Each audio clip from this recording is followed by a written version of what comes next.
Hi. You haven't really had time to miss me yet.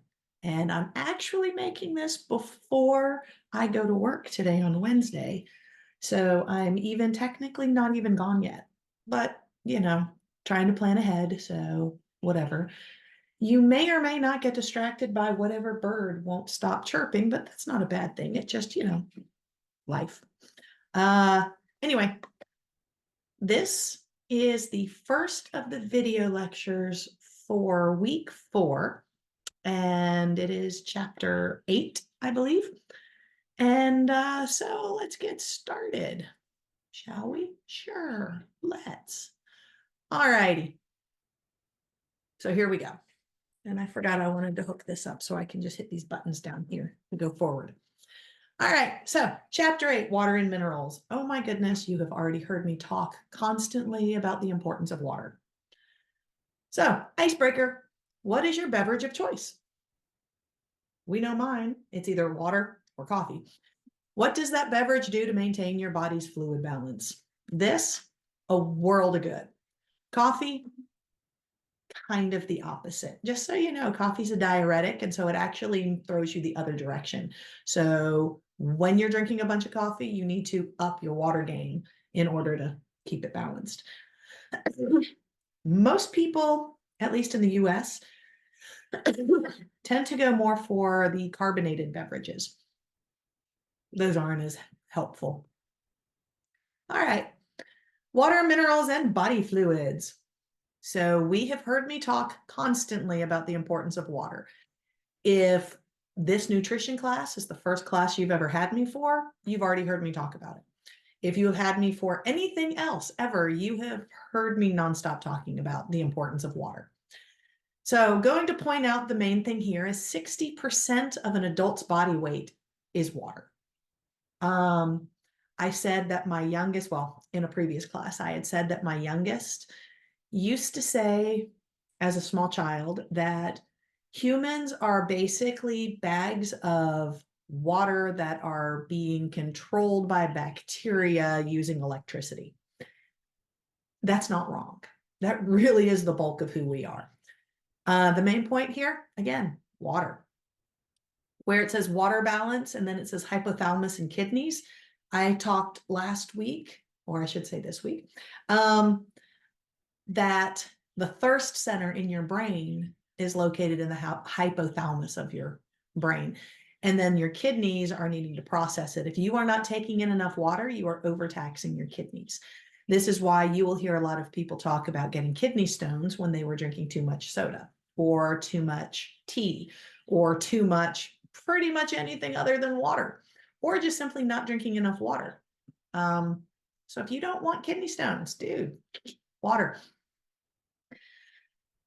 The water intoxication, that is something that I'm going to come back to as we're going through, I hope, because I want to say something about it. So effects of dehydration. Dehydration, extremely dangerous because, again, you are mostly water. So a mild dehydration is where you lose less than 5% of your body weight. And there is a whole slew of issues for mild dehydration. The sad fact is a lot of people live in this spot. I had mentioned on Monday that if you feel thirsty, you are already dehydrated. This is why I said that. You end up feeling more sluggish, more tired, you get more agitated. The headache thing, that's something I used to have when I was like late teens. I didn't know that I had this years-long headache solely because I was consistently dehydrated. Once I started drinking more water, bam, headache went away. Craziest thing.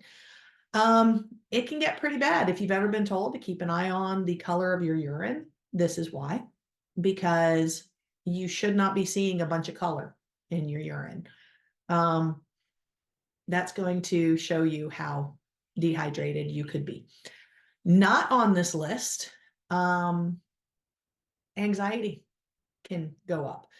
And it's not just for the talk and the dehydration, but it's actually been shown if someone's feeling very anxious, think of like a little kid who's flipping out and they're like, that kind of thing.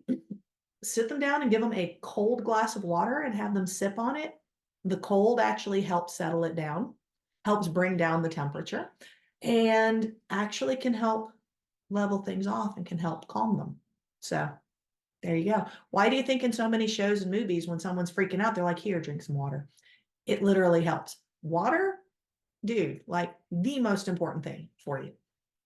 Severe dehydration. This is if you lose more than 5% of your body weight. This is where it gets really dangerous. Look down at that very bottom. Death.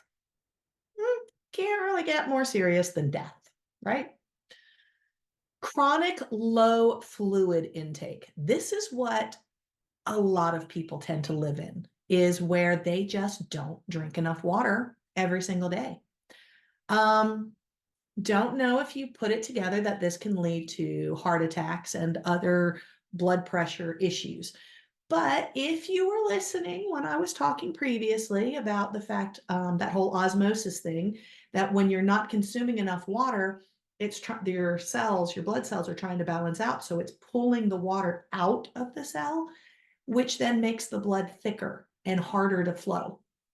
And that's how come constantly not having enough water can end up leading to poofiness, high blood pressure, heart attacks, strokes, anything having to do with thick, sluggish blood. Constipation, that's a big one. And that is not a comfortable thing. So drinking more water and going when you need to, super important. We've talked about this in a previous class. The one that most people seem shocked to learn, dental disease. Your mouth is supposed to stay moist to help keep running things through. Drinking water is also helping clarify, clean, whatnot. The less actual water you're drinking, the worse it is for your mouth, for your oral health. And your oral health is directly connected to your overall health. I've already talked about most of these things, so we're going to scooch on ahead because I feel like I'm using way too much time on this one slide. Factors that increase fluid needs. So all of these will increase your need for water. If you are drinking alcohol, you have to drink more water. It should have on there, I'm trying to scan. I don't see where it says that about caffeine and coffee, but that should be on there as well, like I already mentioned, because anything that's going to cause you to pee more, you're going to have to take in more water. Alcohol, in Bio 124, I talked about it, where it affects your antidiuretic hormone. And so every time you're drinking alcohol, it's flushing more out of your body. And so you can get very dehydrated very quickly. That's actually a big part of what a hangover is. Cold weather, we all know when it gets cold, we're like, oh my God, my skin, it's so dry. That's why. It's because it's sapping the fluid out of you.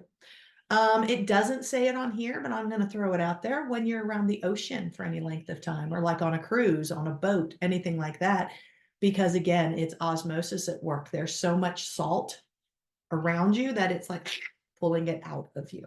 And so you have to increase your water intake. So anyone who's ever been on a boat for a period of time or on a cruise for a few days, and then you're complaining about how none of your clothes fit, it's because you're not drinking enough water. You up your game on drinking the water, you will pee out the stuff, you will stay nice and balanced, and your clothes will fit.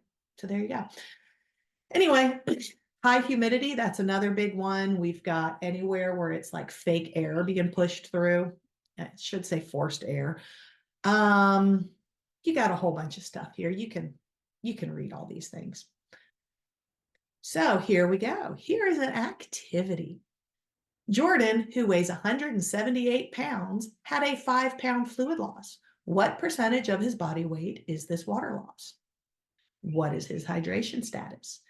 You are supposed to be looking at this and thinking about what we just saw about if it is less than 5%, it's like the little bit of dehydration.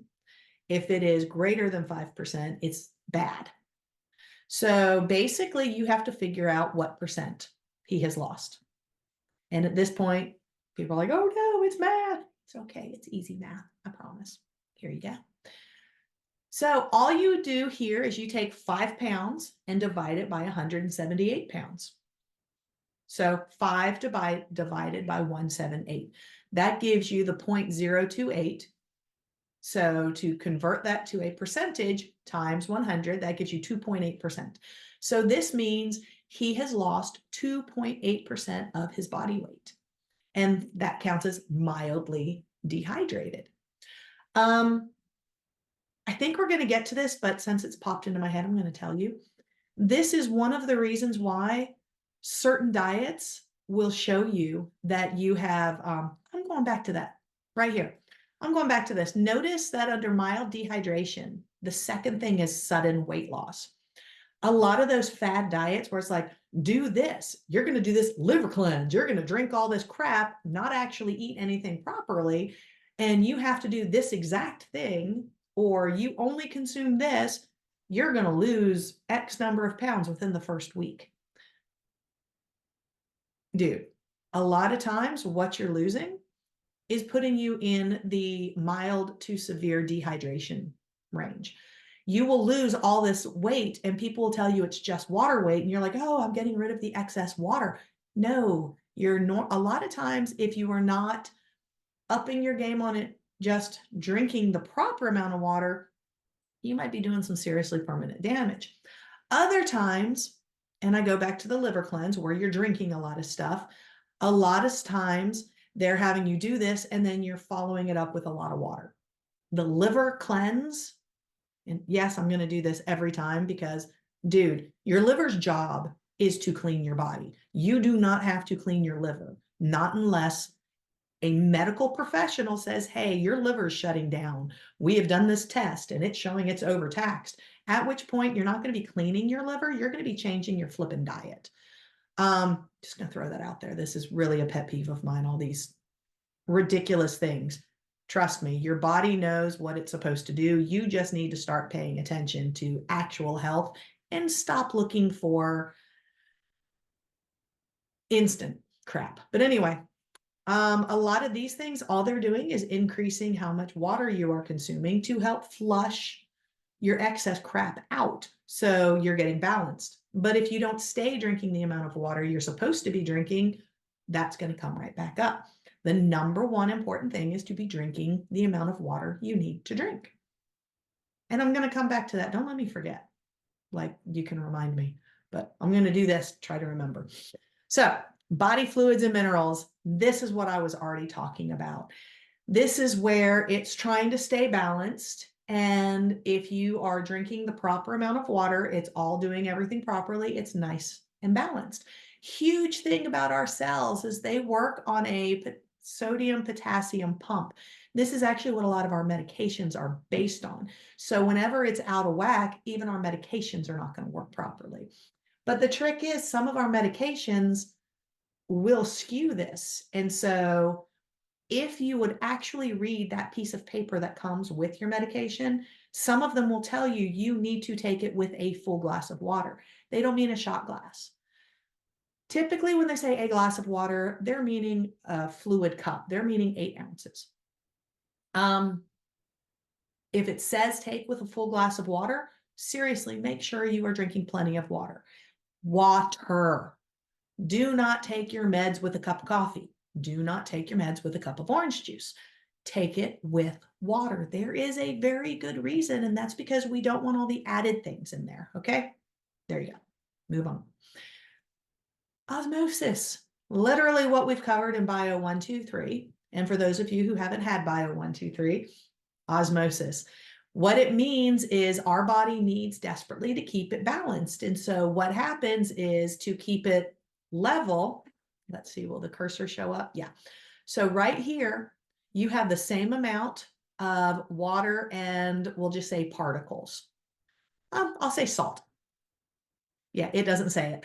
But let's say that we've got salt. The salt cannot go through the permeable membrane here. Only the water can, and it wants to stay even. Now somebody drops in more salt and it needs to stay even, so it's going to pull the water this way. So if this was a blood cell and you don't drink enough water, but you consume plenty of sodium, this is what happens. So your blood cell, the surrounding tissue pulls the water out of your blood cell. in order to try to balance the level of sodium. This is why, or what, when I was talking a moment ago, makes the blood cells start to shrivel, makes it thicker blood, harder to go through, and then can also make you retain water. So like the cankles, or you poke your finger into your calf and the divot stays for a while because you're retaining so much water. This is what's happening. Now, say that instead of adding the salt, if you didn't have enough salt and you drank too much water, it's going to go the other direction. And so it's going to pull the other way, which your cell will then start to expand because it's trying to match the outside. I have a bad habit of that one. So anyway, discussion 1. In most cases, how should people replace their fluids and electrolytes? I wonder. What are drinks with added electrolytes, or why are drinks with added electrolytes so popular? Do you use them? Why or why not? I'm still doing this because I thought of our in-class assignment and I'm coming back to it, but I'm trying to get to a certain point. So here you go. Most people should replace their fluids by consuming plain, cool water and eating regular foods. Good God, please read that thing 5 or 6 times in a row to get it into your head. This whole insane thing of, no, I need to have a Gatorade, I need Powerade, I need electrolytes. Unless you are like a marathon runner, or you have been insane and done something stupid like I tend to do, where it's hot outside and I get the weird notion that now I have to do yard work and I don't know when to stop. And you finish and you are like, your clothes are so wet that it looks like you took a shower while wearing your clothing. Then you should probably try to do one of those sports drinks. If you are an extreme athlete, sure. If you just simply went for a walk, no. If it's nothing like you have sweat so profusely, you really, water and actual food is the best thing for you, because your body is going to convert the food you consume properly. You're not going to overdo it. If you have massive vomiting and diarrhea, that is another time where something with electrolytes is helpful. But people who literally just keep adding electrolyte powder to their water all day long when they're just sitting, no. No, no, no, no, no. Most people, seriously, water, plain water, and some food. That's the best. Now, before I get to the major minerals, we're coming back to this. This is all about water. I have mentioned this in the class before, and I've decided this is the absolute perfect in-class assignment for this chapter. Your water consumption, your personal water consumption, because it's different based on who you are and how active you are. And so what I want you to do is calculate what is the appropriate bare minimum amount of water you yourself should be consuming to be healthy. Here is the calculation. Listen closely, because I didn't type any of this up because I just thought of it while doing this. The proper way to figure out your minimum water requirements. Notice I keep saying minimum water requirements. Is you take your body weight in pounds, and I'm just going to do this from the top of my head because I don't even have my phone around here for a calculator. Had to do quick math in my head. Say that you weigh 150 pounds. If you are not active, your bare minimum is ½ an ounce per pound. So you would say 150 divided by 2, and that would give you 75 ounces. Bare minimum per day if you are not active. So if all you do is sit in class and you sit in a car, or you're sick and you're bedridden, well, no, that's different because you need more fluids when you're sick. You're just being lazy and you're hanging on the couch all day. you need no less than 75 ounces. If you are active, you need no less than 1 ounce per pound. So you would need no less than 150 ounces of water a day. If you are even more active, clearly jack that number up.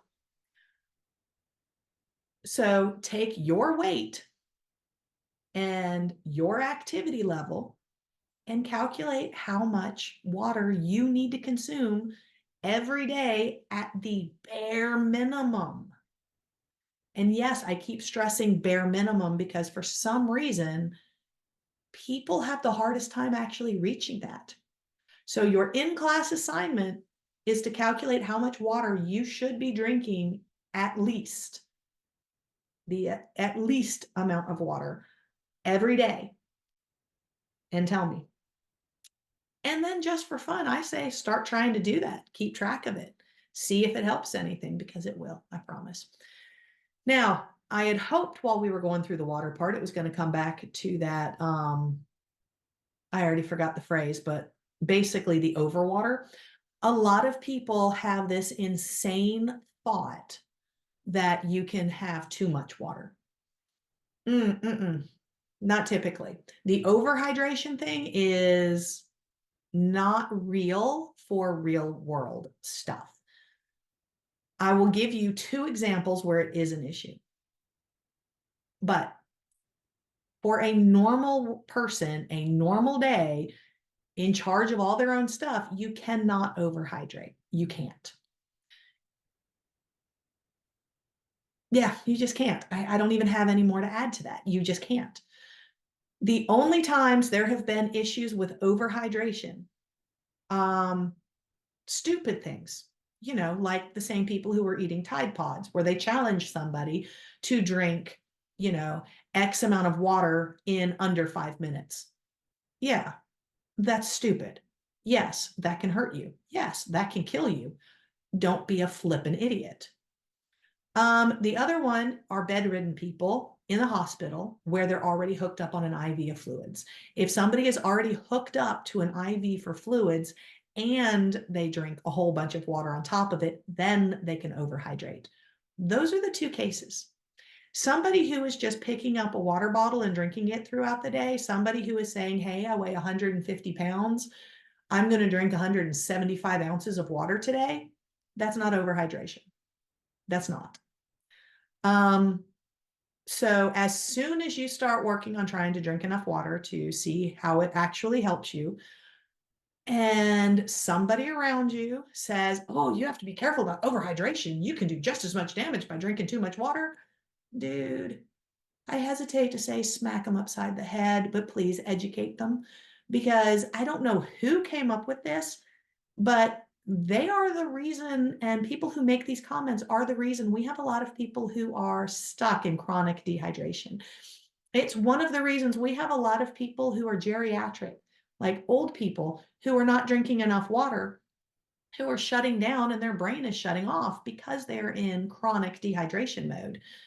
They heard somebody say this and that's what they latch onto, and then they don't drink.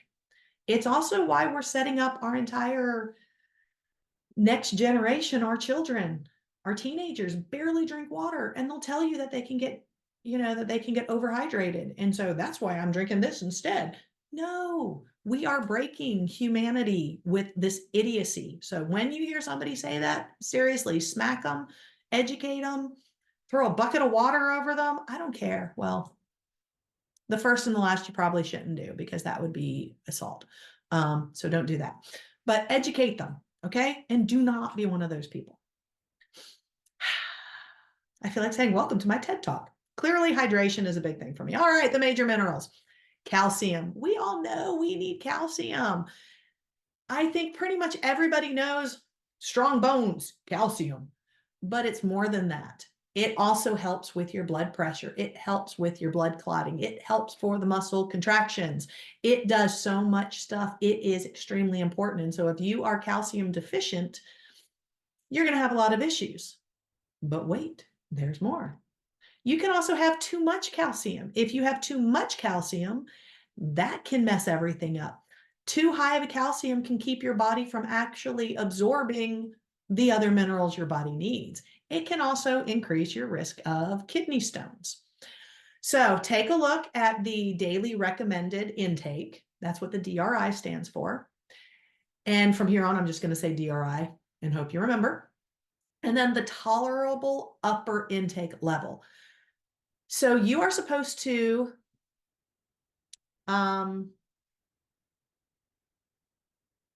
I got totally distracted by the ages. Anyway, at most of your levels in the class, you are supposed to be getting no less than 1,000 milligrams a day. No less than. That does not mean don't go over. It means do not do less than. You should not go over 2,500 milligrams a day. For my age group, I'm supposed to be getting no less than 1,200 milligrams a day.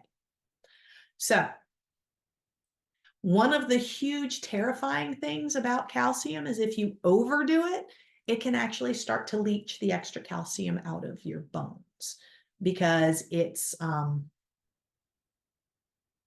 trying to fix things. So be careful. Now, I like that they have good sources. They show you some things here. Check out that tofu. Yeah, it's a good choice. Anyway, phosphorus. DRI, 700 milligrams a day. So again, you are shooting for at least 700 milligrams a day. Look at your tolerable upper intake level, 4,000. It's hard to overdo the phosphorus. Very hard. It's just super important and most people don't get enough. And yeah, look at my sunflower seeds. I love sunflower seeds. Still not eating salmon. Oh, canned salmon? Who eats canned salmon? Anyway, phosphorus, there you go. Magnesium, I take this one daily. I don't take calcium daily because when I've had the blood work done, I have high levels of calcium. And so they also don't want me to take vitamin D because the vitamin D was increasing my calcium. So apparently, whatever choices I make dietary wise, I've got an abundance of the calcium and vitamin D, which is funny considering the sun like kills me. But anyway, magnesium, I added this one recently. Highly, highly suggest getting your levels checked and doing enough magnesium. The women, you are supposed to, from 19 to 30, 310 milligrams a day. Men, 400. Tolerable upper intake levels, 350. Which, interesting, because if you notice, the DRI for men is higher than the tolerable upper intake level. I have not noticed an issue. I mean, I'm looking at the toxicity where it says from non-food sources only. That means taking supplements that you might overdo it. Then you might get diarrhea, pH imbalance, and dehydration. So you just add some more, drink some more water to help clear it out. Deficiency. Look at that confusion. It actually can add brain fog.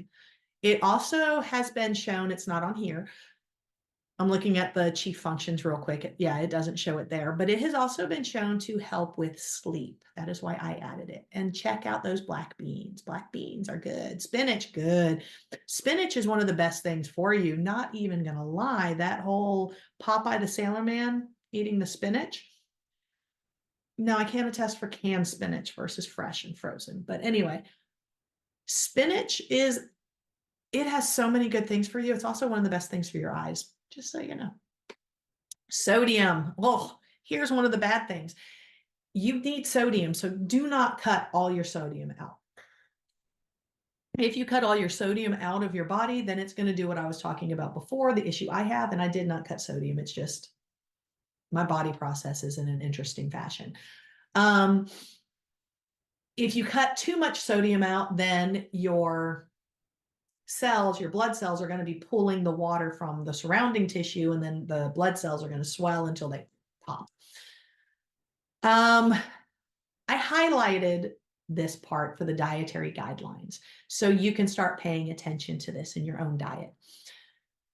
You are supposed to have less than 2,300 milligrams of sodium a day. You're supposed to actually, you're healthier if you have less than 1,500 milligrams per day. But they know that the average person supersedes that. And so they say, please stay below 2,300.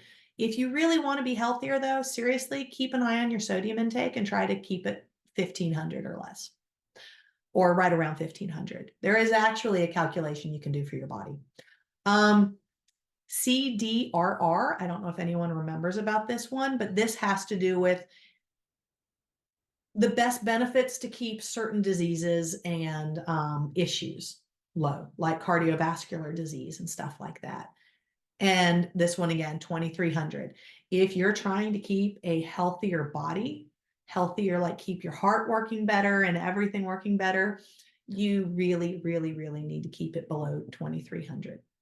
And I'm saying this over and over again because, dude, when you start looking at the nutrition labels on things, and even like fast food or restaurants, before you order, or, just for fun, go online and look at some of your favorite fast food places or restaurants and look up the food you eat and look at the nutrition label and look at what it says. Not gonna lie, there's a couple of things on the Taco Bell menu that actually has an asterisk and warns you that it exceeds your daily allotment of sodium. Like, seriously. Sodium and blood pressure. The higher your sodium, the higher your blood pressure tends to be. That's pretty much it. Overly processed foods have more sodium. This is why when you look at a canned item, they tend to have more sodium than the frozen. Frozen food is processed because that's not its natural form, but it's minimally processed, unless, of course, it's got a bunch of crap added. But I'm thinking, like, if you look at, well, I was talking about spinach a moment ago. If you look at a thing of frozen spinach and the ingredients are spinach, there you go. You look at a can of spinach and it normally has salt, even the ones that say low salt. It has salt because that's part of the canning process. These are little things to take a look at. The dietary approaches to stop hypertension is known as the DASH diet. And one of their number one things is to bring the sodium level down and bring your potassium level up in order to balance it properly so your body works properly. All right. How does drinking more water, not less, help to manage water weight? Well, we've already talked about this, so there you go. Again, the more sodium you're consuming, the more your body needs the water, so you need to drink more water in order to balance it out. So when you drink enough water, you're peeing out the rest. That's pretty much it. All right, potassium.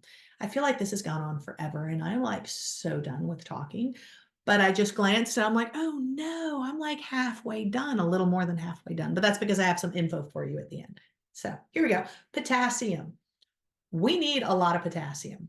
I want you to take a good look. There is something missing from this slide. That is the upper limit. Can you overdo it? Yes.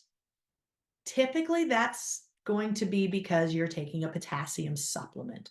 Most people, if you have a decent diet, remotely decent diet, are going to get enough potassium through your food. I mean, that's it. Look at the amount in just the butternut squash. The salmon again. Dude, look at my baked potato. I love a good baked potato. And there are days where I crave it. Look how much is in there. So there you go. Chloride and sulfate. Again, this is helping maintain fluid balance. If you haven't figured it out yet, our fluid balance, being homeostasis, equilibrium, pick your word, is one of the most important things for us. Trace minerals, iodine, that's known as a goiter right there. So what happens here is if you are not getting enough iodine, you can get a goiter or cretinism. This was a huge issue. You can also have a lot of birth defects for the lack of iodine. And so It's naturally occurring in stuff in the ocean, and that's why seafood contains it. If you're like me and you don't consume seafood, guess what? Seaweed also has a lot of this. I love a good seaweed salad. Salt, it lists salt as iodine, but not all salt is high in iodine. This is why if you think of the little container of salt with the little girl with the umbrella, it says iodized salt. This is something that was thrown into the mix. Oh, I used to know the date. I want to say in like the 50s or 60s, but there was a whole bunch of these particular birth defects that were rising, and they discovered it was from not having enough iodine in the diet. You don't need much, you just need a little. And so they started iodizing the salt in order to get it into people's diet. And then it helped. Iron. We have very important stuff for iron. So we've got hemi-iron and non-hemi-iron. This is important for when we're talking about meat eaters versus non-meat eaters, or actually, I will say vegan and non-vegan, because it's like a sliding scale for this. We've got our DRI, we've got our tolerable upper intake level. There's a decent amount of iron in many, many, many things. You can overdo it with iron. If you are overdoing it, where it says toxicity and it says GI distress, that means your gut. Gastrointestinal is what GI stands for. You can end up really mucking up a lot of stuff. You can start shutting down your organs, but deficiency is even scarier. And a lot of people will just be nonstop exhausted because they don't have enough iron. This is what I wanted to get to here. The iron deficiency versus iron deficiency anemia. Those are two different things. They are not the same thing. Iron deficiency, not with the anemia, but the iron deficiency.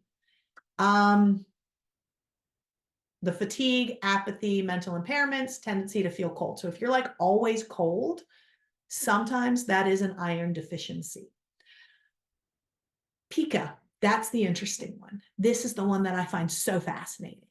This is where you are craving and consuming non-food substances.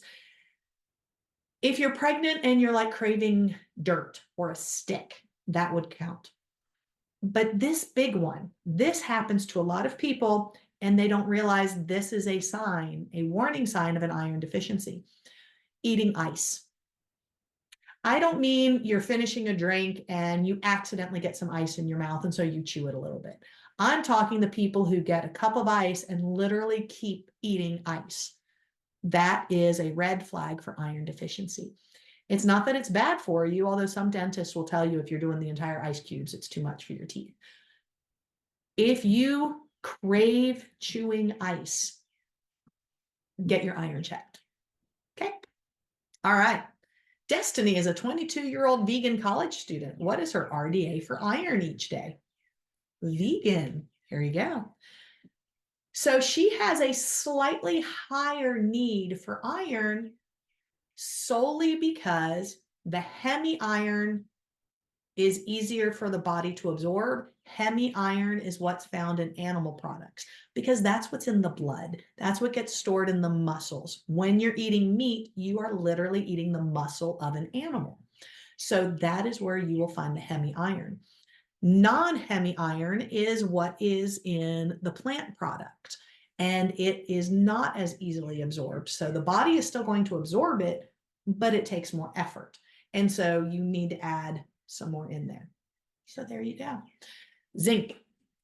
Zinc is a big thing, and I'm going to throw this out there because yes, it is very important. I want you to take a look at the DRI and the tolerable upper limit. Really look at the tolerable upper limit at being 40 milligrams a day. A lot of people will look straight at the deficiency to go, oh, I want to make sure that, you know, my hair doesn't fall out. Blah, blah, blah. Well, toxicity, impaired immunity, impaired immunity, impaired immunity. And then the reduced iron absorption, which again, we already have issues, and then the lower HDL cholesterol, which can add to heart disease. But impaired immunity. Why am I harping on this? Look at your tolerable upper intake level, and then look at those ridiculous immunity Z-Pack things that people tell you to buy or take when you start to feel sick. Same thing with vitamin C. Those emergency zinc pack, blah, blah, blah. This is to boost your immune system. Most of them are way above what your body needs and can actually bring you the opposite direction. So don't do that. Just make sure that you are consuming the right stuff. And I have talked a lot about yogurt. I normally talk about Greek yogurt because I get the Oikos 000. So I don't have a bunch of fat or a bunch of sugar, but I get all the benefits. It has most of the stuff that you need. Then we have these guys. Excuse me. Selenium, free radicals. Free radicals are helpful in your body. What that means, basically, just imagine this little dude just cruising right along and just going, you don't belong here, grab it. You don't belong here, grab it. Oof. That's pretty much how I imagine free radicals. Fluoride helps your bones and teeth. This is why some waters will be fluorinated. This is why a lot of your toothpaste has fluoride added. There is a culture of people who have decided fluoride is horrible for you. Overconsumption of fluoride, yes, but fluoride itself, your body actually needs it in tiny amounts. And so adding it to the toothpaste, so you're literally putting it into your teeth because your teeth are covered in tiny pores, so it's helping pull it in, actually is helping your teeth. I really wish there's a lot of benefits for the whole holistic stuff, and I subscribe to a chunk of it. I will throw it out there and I will share these infos with you all the time. But you also have to remember it's not an all or nothing. So please don't just cut things out. And I had somebody I care about a lot not too long ago arguing with about the fact that my toothpaste has fluoride in it. And isn't that poisonous? Shouldn't you not consume that? And I'm like, I'm not eating the toothpaste. There's a difference, you know? This is also why, if you notice on the tube of toothpaste, it says to use a pea-size amount, and then it says to, what is it? Supervise your child when they're using it to make sure they're not eating it. You know, there you go. Anyway, osteoporosis. We have two shots here of a cross-section of bone, and one is healthy, one is not. I bet you can figure out which one is not as healthy. So basically the bone gets thinner and thinner, the pores get larger and larger, and then it breaks easier. That's pretty much it. Key nutrients for healthy bones: calcium, vitamin D, protein, vitamin K, vitamin A. Supplements.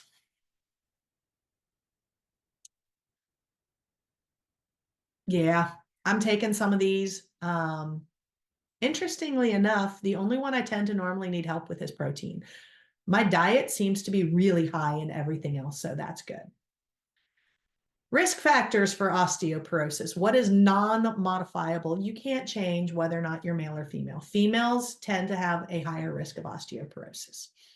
You cannot help what frame you have. You cannot help what your heritage is. You can't help any of that. These are just you.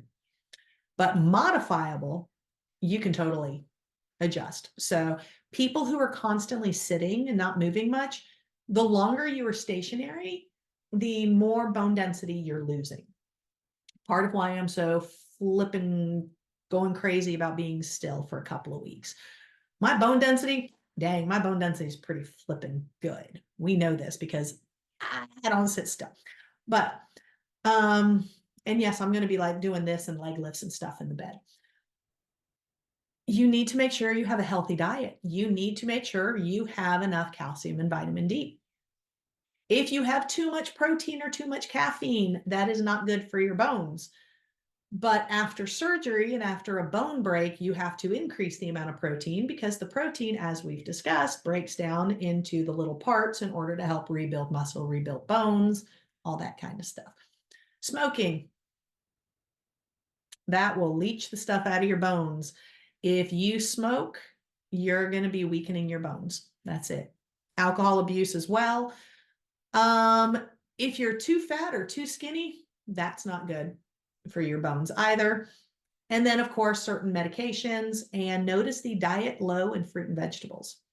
If you are not eating enough fruits and vegetables, you're not getting the vitamins and minerals your bones need.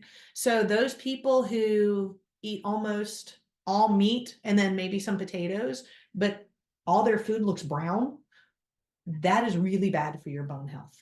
So now here's our extras. I'm going to just scooch over these pretty quickly, but you've got them. So this is what we've already talked about. This is putting together about salt intake and blood pressure. And I highlighted to remind you that you really, really, really do need to bring your sodium level down. If you reduce your sodium by at least 1,000 milligrams per day, it will bring your blood pressure down.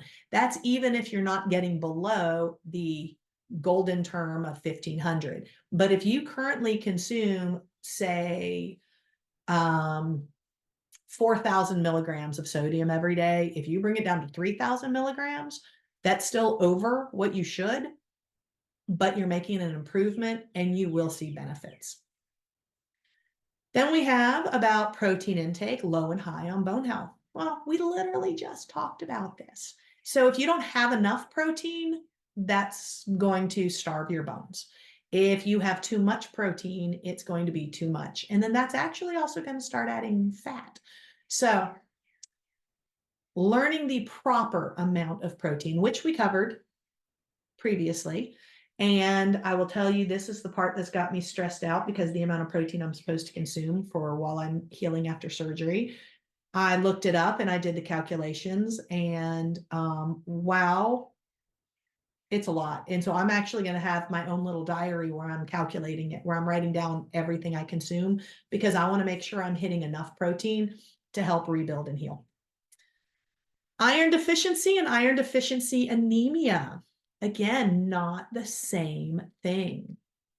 So if you have iron deficiency, you have all those little warning signs. If you have iron deficiency for a long time, you can then become anemic.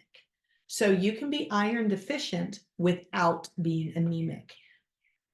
That's the basic thing. They go together a lot, but they're not the same thing. So you can get cold a lot. You can crave chewing ice, but you might have plenty of blood. That would be iron deficient. If you also then have low hemoglobin, that would be the anemic end. And so that's pretty much it. And then, there's some more detail. And yes, I'm almost done. Woo! So the DASH diet.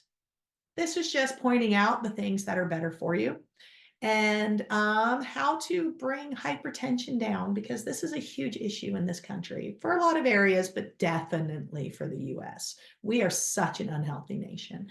And so this is one where they're trying to decrease your sodium, increase your potassium. And so it's all about healthy choices: nuts, fish, whole grains, low-fat dairy products, loads of fruits and veggies. I mean, loads of fruits and veggies. So get all your fruits and veggies and then put the other stuff on there, pretty much. All right, your bone mass. We actually talked about this in class this past Monday, where I asked everybody if they know when their bones stop growing. And it's somewhere in the early 20s is when they stop growing. And then they reach their maximum density for life somewhere around 30. At that point, it's a downhill slide. So if you did not put enough into building your bones, you're going to be starting already at a disadvantage. This is why feeding your children properly is key. You are setting them up for success with how you raise your children with nutrition. So if you're doing well, I don't have time, we're just going to keep doing this, McDonald's thing, and everyone can have a Coke every day, that's not setting them up for good bone health when they get older. If you're like, hey, this is a properly balanced diet, here's your fruits and veggies, here's your grains, here's your protein, here's a glass of water, you're setting them up for better. So there you go. And that is it. We finished it. That is chapter 8. And hopefully it was helpful. And don't forget that in-class assignment was mentioned in there. So good luck finding it. And I'll see you on the next one. Peace.